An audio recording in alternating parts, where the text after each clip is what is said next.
105.3 Radio Bandera, inyong maaasahan sa news and public service. Ito ang bagong radyo ng sambayanang Pilipino. Radyo Bandera. Tahanan ng mga balitang totoo, musikang bago at may serbisyo publikong taos sa puso. 105.3 Radyo Bandera. Iwawagayway ang bandera ng balayang pamamahayag. Oras Pilipinas, ganap na pong alas 8:40 ng umaga. Radyo Bandera, Kuskus, Bandera, Kuskus, Bandera. Magkakatid ng impormasyon at mga nagbabagang balita. Tatalakay sa mga usaping pambaya sa ilalim ng nag-iisang bandera ng Republika ng Pilipinas. Ito ang programa maglalahad ng katotohanan. Kukuskusin, babatikusin ang mga pasaway sa gobyerno at sa ating lipunan. Kuskus, Bandera, Kuskus, Bandera. Sandigan ng mamamayan, kakampi ng mga ina. Kuskus, Bandera, Kuskus, Bandera. Natatanging programa sa radyo na nabubuhay sa maalamat na kasabihan ni Attorney Ruben Arcanoy. Ang lungsod na nasayo, maoy makahatag kusog sa demokrasya. Apan ang lungsod nga mapasagaron, maoy makapukan sa atong kagawasan. Kuskus, Bandera! Kuskus, Bandera! At ngayon, narito ang inyong anchorman.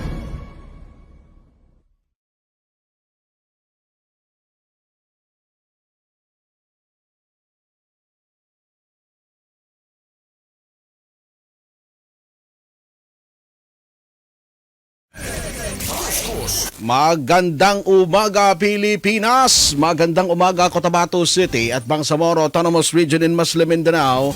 Ngayon po ay araw na po tayo ng Thursday, araw na po ng Huwebes, ika-20 na po sa buwan ng Marso 2025. Muling sumasa inyo ang mga balita mula ho dito sa Cotabato City, Maguindanao at iba pang bahagi ng Central Mindanao. Ihatid po namin ang live mula dito sa Bandera News Center sa lungsod ng Cotabato. Sabayan din po tayong napapanood sa inyong telebisyon sa Bandera News TV, Channel 33 at Channel 4 ng Maguindanao Sky Cable at live din po tayo ngayon sa Facebook page ng Bandera News TV Cotabato.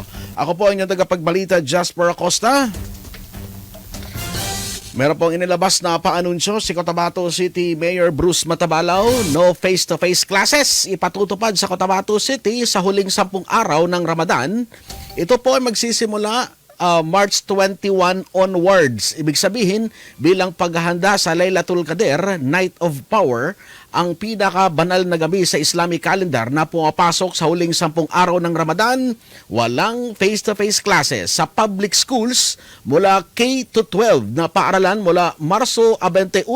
Magsisimula yan bukas, Rick, no? March 21. Hanggang sa pagdiriwang ng Idil Fitir, ipatutupad naman ang asynchronous classes at iba pang alternative modalities ng klase. Habang walang face-to-face classes mula March 21 hanggang Idil Fitir.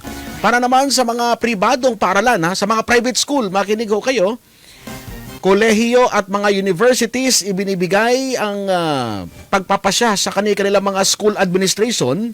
Bagamat hinihikayat ng LGU na magdeklara din ng ganon na kahalintulad na paanunsyo mula sa city government upang hindi makompromiso ang pag-aaral at mga mahalagang performance task. Ang paanunsyo ay mula po kay Cotabato City Mayor Bruce Matabalaw. Kuskus, Bandera! Kuskus, Bandera!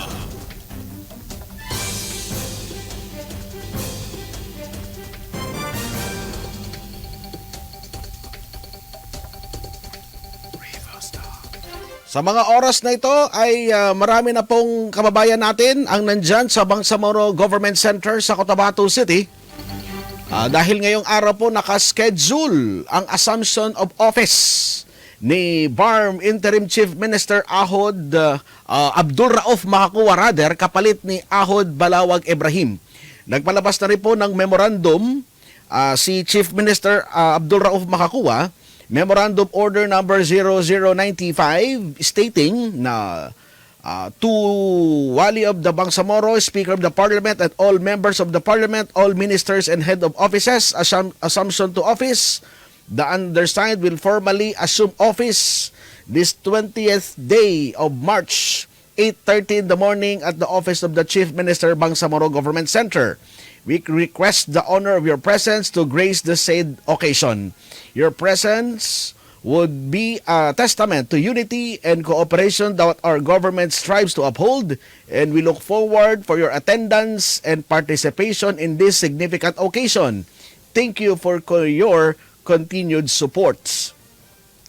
For your guidance and information and compliance, signed Chief Minister Abdul Rauf Makakuwa. So sa mga oras na ito, ay handa na yung mga members of the parliament, maging yung mga local government officials, nandiyan na rin sa Bangsamoro Government Center, at yung mga kababayan natin na nagpapakita ng suporta kay bagong BARM Chief Minister Abdul Rauf Makakuwa. Nakapanayam na rin ang ating reporter nasa area, si Shahani Abdul Rashid. Pero anytime from now kasi ay magsisimula na yung programa, yung Assumption to Office. Kaya't medyo gipit na sa oras at talagang busy na rin na mag-take ng picture sa area. Yan papakita natin ito po para sa ating mga viewers sa Sky Cable, Maguindanao Sky Cable at sa Bandera News TV Facebook page. Diyan po yung opisina ni Interim Chief Minister Abdul Rauf Makakuwa. Yan po yung mga nakalagay na picture frame, yung mga photos, yan po yung area sa loob. May mga nakita tayong picture ni Ferdinand Bongbong Marcos Jr. At nandiyan na rin yung mga members of the parliament. Nandiyan na si MP Susana Anayatin at mga LGU local government officials. Yan po ang unang pasilip. Pasulyap natin sa ating mga kababayan kung ano ba yung itsura ng opisina ni Chief Minister Abdul Rauf Makakuwa. So yan po ang kuha ng ating reporter on field para po makapaghatid ng mga latest na kaganapan dyan sa Assumption to Office ni Chief Minister Abdul Rauf Makakuwa. Antabayanan natin yung kanyang magiging mensahe later on para sa lahat ng ating mga kababayan. Ano yung kanyang mga specific instructions? Ano yung kanyang mga unang guidelines, mga instructions sa kanyang mga head of offices sa mga members of the parliament dahil ang kanilang termino ay magtatagal hanggang buwan ng Oktubre. No?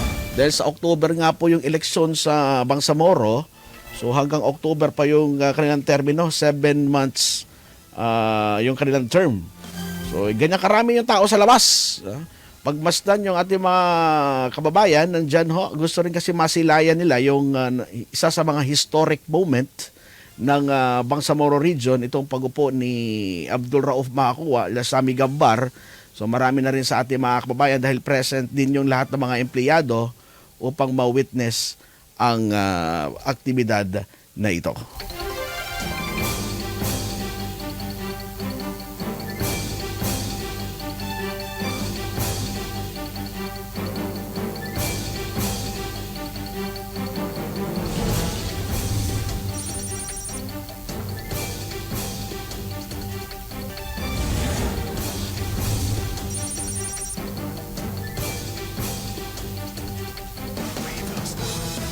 Kabilang po sa mga tubungo sa Office of the Chief Minister, sila Bangsamoro Grand Mufti Sheikh Abdul Rauf Gialani, mga MILF Front Commanders at mga bagong talagang members of the Parliament at maging LGU officials, former Governor Toto Mangunadato, nandun din nakita natin si Mayor Toy Mangunadato at iba pang LGU officials na nagbibigay ng kanilang message of support ito po sa bagong talagang interim chief minister. So let's hope and pray na magiging smooth, na magiging mapayapa ang aktibidad sa araw na ito. At sa ibang mga balita naman, sa ating mga police reports, kulungan ng bagsak ng tinaguri ang high-value individual nang maaresto ng pinagsanib na puwersa ng Criminal Investigation and Detection Group katuwang ang Cotabato City Police Station 1 at ang PIDEA sa bisa ng warrant of arrest sa kasong murder na inihain Miyerkules sa Purok Sultan Tucananes, Poblacion 7 sa Cotabato City. Sa report mula sa PNP, kinilala ang naarestong suspect na si Abu Karingi, isang driver na residente sa nabanggit na lugar at kasalukuyang naharap sa kasong murder na matagal nang pinaghanap ng mga otoridad. Bukod sa kinakaharap na kasong murder, nakuha pa sa posisyon ng suspect ang ilang pakete na naglalaman ng illegal na droga na nagkakahalaga ng 1.8 million pesos, ilang mga bala at magazine. Kasalukuyan na rin dinala ang suspect sa kustodiya ng CIDG Bar para sa tamang disposisyon. Samantala, isang lalaki naman na sakay ng motorsiklo ang biktima sa panibagong insidente ng pamamaril na ganap kagabi. Araw ng Miyerkules sa Barangay Brar, Dato Angal, Mintimbang sa Maguindanao del Sur. Sakay ang biktima, itong lalaking ito, sa isang Honda Click na motorcycle na mayroong plaka na 130107 at sa ngayon inaalam na kung ano yung motibo at kung sino yung suspect. Maging yung kanyang pagkakakilanlan ay patuloy pa rin pong inaalam ng mga otoridad.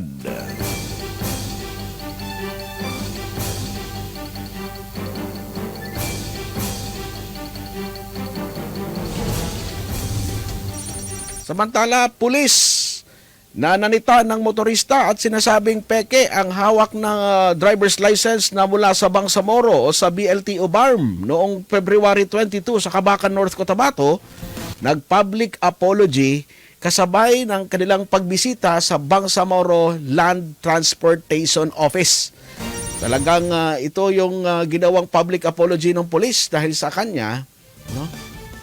Ay humihingi ito ng pangunawa ng paumanhin sa publiko sa kanyang nagawa at nangako na itutuwid yung kanyang nagawang pagkakamali. Si Pulis Gesulga ay humarap po sa media upang magbigay ng kanyang public apology. Pakinggan natin, Rick. Meron tayong statement at narito ang kanyang pahayag.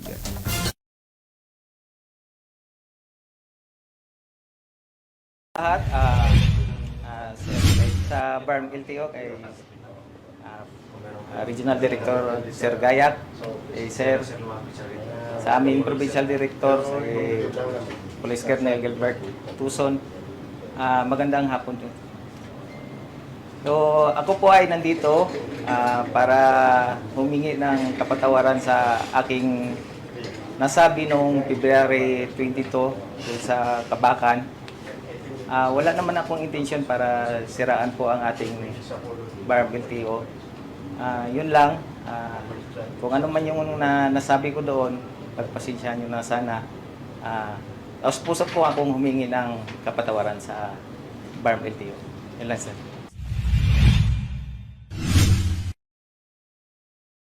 Yun nga, no, formally nag-courtesy muna sila kay minister namin, no, si Attorney Paisarin P. Tago.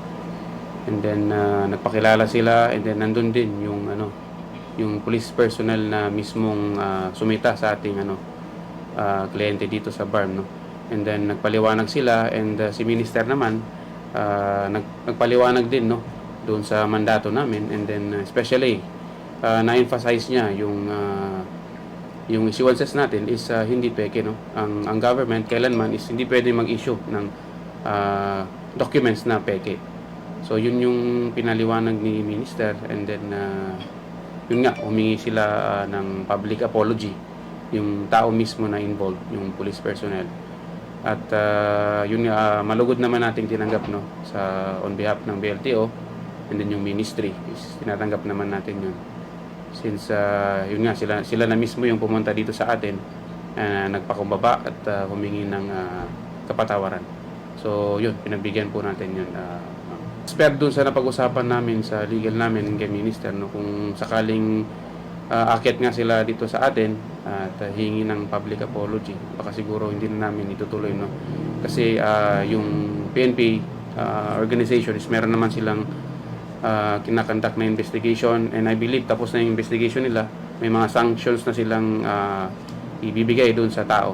So sila na siguro, no. And then yun nga, buwan na rin ng Ramadan ngayon, no, so buwan ng pagpapatawad. So siguro tama lang siguro na pagbigyan muna natin sila this time. Yes, isang factor na yun, no. Kulang yung kaalaman nila doon sa issuance natin from LTO BARM. Pero hindi natin pwedeng sabihin na hindi tayo pwedeng mag-declare basta-basta na peke.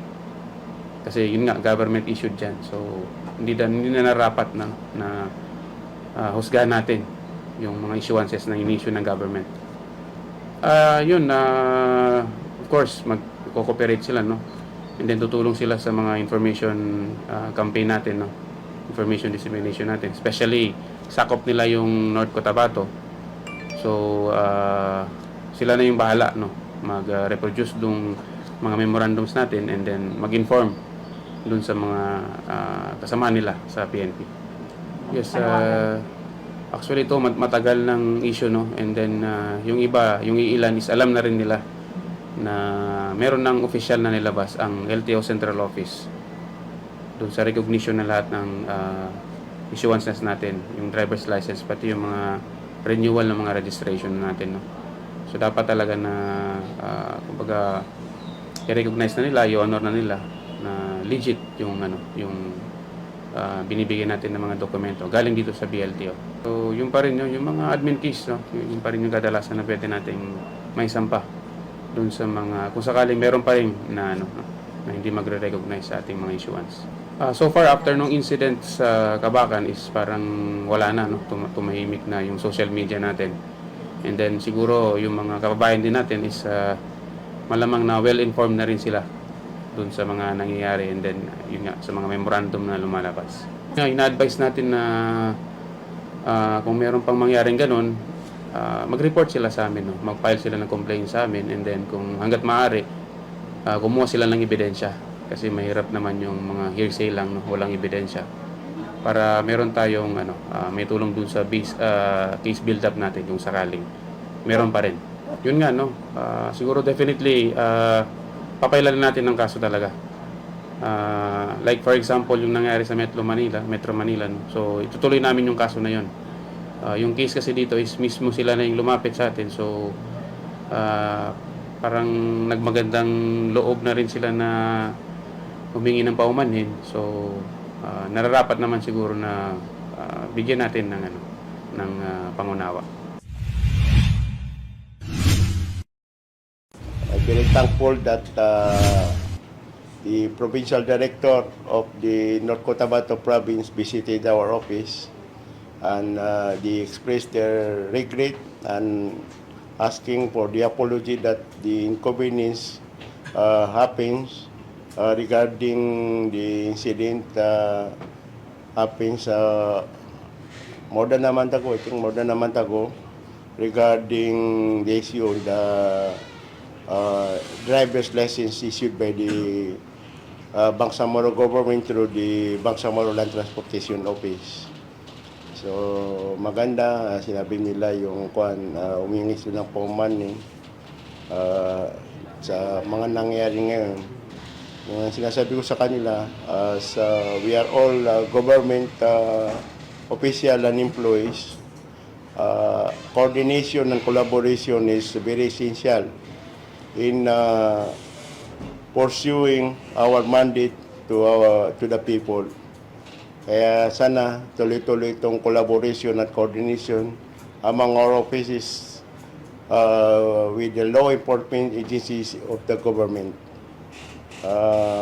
Nagwiro ako kanina na yung nasabi nila na yung issue namin na fake. Dapat ang hindi nila hinuli yung tao. Kami na lang i-read nila because we are issuing fake. And I told them there is no fake government-issued documents. All government-issued documents are legal. Walang fake. Otherwise, kung mag-produce ka ng fake, you can be accused of forgery or any falsification of public documents. That is illegal. But what we are issuing is a legal documents based on the mandate given to us by the Bangsamoro Organic Law and the Bangsamoro Administrative Code. So, yun. Papasalamat ako kay Colonel Toson, the Provincial Director of the North Cotabato Province, for taking actions immediately on that incident that happened in the municipality of Kabakan. May mga action siya, administrative action regarding nito si Gisulga, na the alleged the one that was that confiscate the driver's license, na tapos po din na humingi ng paumanin sa inconvenience na nangyari sa opisina at saka doon sa taong inulian ng driver's license. Thank you very much for coming to this office. And in behalf of the Ministry of Transportation and Communication, we deeply appreciate for acting promptly on our complaint regarding the incident. Thank you very much. Assalamualaikum warahmatullahi wabarakatuh. Pagka-public apology ni Gisulga, yung pulis na mula sa Kabakan sa Bangsamoro Land Transportation Office at tinanggap naman yung kanyang paghihingi ng apology o yung paumanhin. So, dagdag sa ating mga balita, personal na binisita ni Maguindanao del Sur Governor by Mariam Sangki Mangudanato kasama si MP Dato Ali Sangki, Mayor Dato Suharto Mangudanato ang ipinapatayo na pinakamalaking mosque sa probinsya ng Maguindanao del Sur na matatagpuan sa Dato Abdullah Sangki. Ang pagbisita ng gobernadora sa konstruksyon ng masjid ay upang kamustahin at personal na masilip ang nasabing proyekto. Ang Grand Mosque ay isa sa mga pinagmamalaki ng gobernadora na kanyang naipatayo sa probinsya. Simbolo ito ng pagpapalakas sa pananampalataya ng bawat isa ng relihiyong Islam. Ganap na pong 9:02 ng umaga. At dito po nagtatapos ang ating palatuntunan ngayong umaga po ng Thursday. Sa ngalan po ng ating mga reporters, cameraman at technical side Wiki Madamba, ako po yung tagapagbalita, Jasper Acosta, na nag-iwan sa inyo ng magandang umaga po sa inyong lahat. Bandera News FM. Basta radyo, ibandera mo. Basta balita, basta musika, basta public service. 105.3 Radio Bandera, Cotabato City. Pilit tinatapatan, ngunit hindi mapantayan. 105.3 Basta radyo, ibandera mo. Kapaspos ba ni mong walking, oy? Ay, kabata pa di ba? Wa kay hanggan? Bitanoy ba? Idara naman ka. Pero has ka man mong kondisyonan, oy. Anda kay anting-anting, noy. Sobra pas anting-anting. Super yun na. Superman? Dili ay, super food supplement nga akong gitumar aron kanunay baskog og layo ko sa bulatean. Superfood supplement? Unsa man na? Kini Vegemax Plus Herbal Capsule. Vegemax Plus Herbal Capsule, extracted from 25 kinds of herbs, fruits and vegetables. Vegemax Plus Herbal Capsule, atong ampuan o atong sulayan. Basin o sa ikaw, sa daghan nga nagpamatuod nga nakaangkon sa kaayuhan, human nagtumar sa Vegemax Plus Herbal Capsule. Gukod na si Ma. Ay, kahambugero. Agay. Napandol, gagabaan sa tiguan. Vegemax Plus Herbal Capsule, BFAD approved og mapalit na sa mga butika. No approved therapeutic claim. KCC Supermarket. Pinakabarato mula noon hanggang ngayon. Para sa mas abot kaya, kumpletong groceries, preskong gulay, prutas, karne at seafoods. Lahat ng yan, nasa KCC Supermarket. Ang wais na misis sa KCC Supermarket lang namimili. KCC, pinakabarato.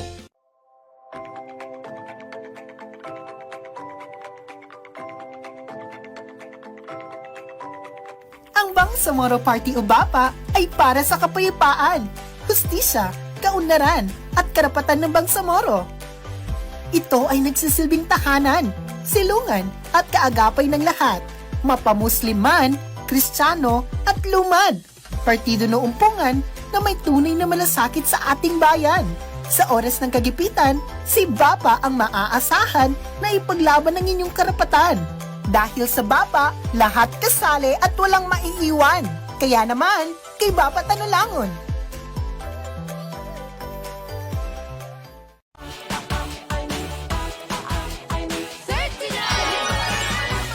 Trabaho para sa mga nagsisikap. Tulong para sa mga naghihirap. Ang bawat problema ay may solusyon at sa bawat solusyon ay may aksyon. Senator Amy Marcos po ay may solusyon. Amy pa rin sa Senado, number 39 sa balota. This political advertisement is paid for and by Maria Imelda R. Marcos, 204 Mariano Marcos Street, San Juan, Metro Manila. Kay Maria Manguda Datu, Agila ng Magindanawan, Gobernador ang may mal malasakit, karapatan nyo'y ipaglalaban. Ina na mapagmahal, handa kayong muling paglingkuran para sa kapayapaan at patuloy na pagbabago ng Maguindanao. Ina na mapagmahal, handa kayong muling paglingkuran para sa kapayapaan at patuloy na pagbabago ng Maguindanao. Wala tayong iiwanan tungo sa pag-unlad, tungo sa pagbabago ng probinsya ng Maguindanao.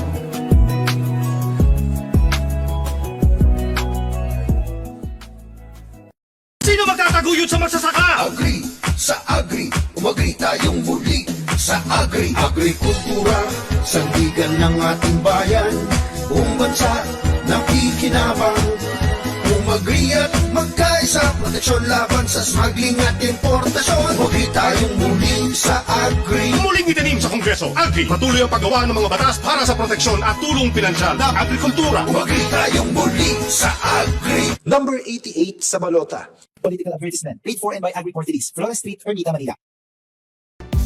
Ang ating pangarap ay abot kamay na, bagong pag-asa'y narito na. Edukasyon para sa kabataan, kapayapaan ang laging isusulong ni Gopeng Mangudadato. Mula bundok hanggang dalampasigan, mga proyekto'y para sa bayan. Mga kabarangay natin, alam niyo ba na karamihan sa ating barangay ay kulang na kulang sa pondo kada taon? Sa dami ng pangangailangan ng ating barangay, hindi ito sapat. Ang barangay natin ay may dalang solusyon. Dagdagan natin ang pondo ng mga barangay. Magbigay ng tamang sahod at benepisyo. Bigyan ng sapat na seguridad ang bawat isa. Isulong natin ang mga programa para sa ating mga kabarangay. Sa barangay natin, may dignidad ang bawat isa. Barangay natin party list, dito ang simula. Juliano Family Resort is open to serve. They have videoke, hamburger, and many more. They accept birthday parties, wedding, children's party, and special events you wanted. Bring your family, relatives, friends, and enjoy your day. Juliano Family Resort is located at 3rd Street, Don Isero Juliano Compound, Cotabato City. For inquiries and reservation, you may call or text 0965-7515-787 and look for Maxi Lumingkit. Kayo ba ay naghahanap ng pulido at maaasahang mag-ayos ng inyong sasakyan? Huwag nang magdalawang isip pa. TVJ Engineering Works. Sila ay tumatanggap ng crankshaft grinding, engine block reboring, shape ring, engine block align boring, flat machining, electric and cold welding, engine overhauling, at marami pang iba. TVJ Engineering Works. Sila ay matatagpuan sa Don Isero Street, Juliano Compound, Cotabato City. Looking for a low-budget but satisfying entertainment? Subscribe now at Maguindanao Sky Cable. Offers 2-in-1 connectivity with lowest monthly rate. Provides internet connection.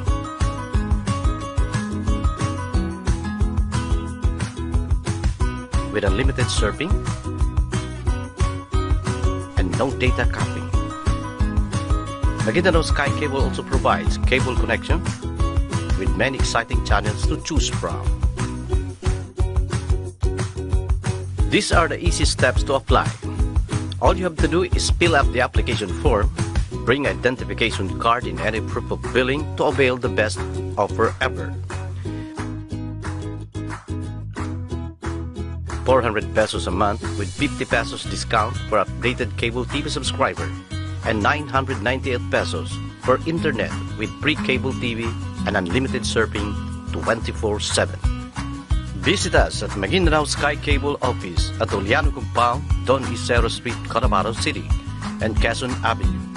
You may contact Cotabato City branch on their hotline numbers at 421-7084-86, or you may call or text at this Globe number 0955-232-4871, or for smart users 0920-332-6846. And in Manga Street in front of 1404 RMFC Poblacion 1, Parang, Maguindanao. And in Parang Maguindanao branch, their hotline number is 546-0009. For Sun users, contact 0942-156-4238. For the best choice in entertainment and affordable connection, choose Maguindanao Sky Cable. Hurry and get connected.